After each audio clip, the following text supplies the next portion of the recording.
Hi guys! Napanood ko po kanina ang live debate ni Sir Michael Apacible. Pwede nating i-follow ang kanyang Facebook page. Meron din po siyang YouTube channel, isa siyang kakamping. Sa hindi pa po nakaka-follow at nakaka-subscribe, puntahan po natin.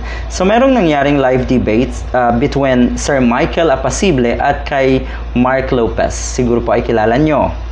Tawagin po natin si Mark Lopez sa kataga, anyway, sa nickname na Mark Dam, dahil siya po yung madalas tawagin din si Attorney Leni Robredo na Madam. Background ni Mark Lopez, nakikita natin sa maraming pagkakataon na po na puro lang pagmamarunong, madalas magmagaling or araw-araw nagmamagaling. Pero ang totoo niyan, dito sa debate na to napatunayan na walang kapunto-punto ang isang katulad ni Mark Lopez. Mukhang isang lata na walang kalaman-laman. Ganun na ganun eh. Okay, dahil ito yung live debate na eh. Yung nakikita nating post na iisipin mo, mga copy-paste lang, baka matagal kinumpost yung kanilang mga diba, content sa social media. So dito sa live debate, makikita mo kung meron talagang laman.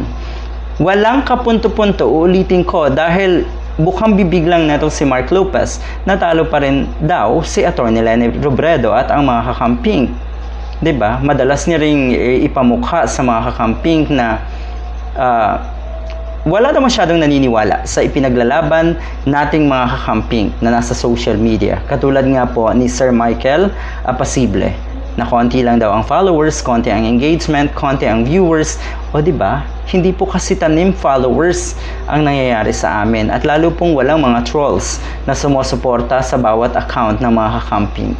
Okay, so yun ang totoo. Ulitin ko wala pong kalaman-laman, walang ka-sense ang pinagsasabi natin si Mark Lopez. Ang sesti pa po, madalas siyang mawala sa ere dahil talaga pong huling-huli dito sa live na ito na nagmamarunong lang ang isang katulad ni Mark Lopez at napakarami pa pong pulangaw influencers.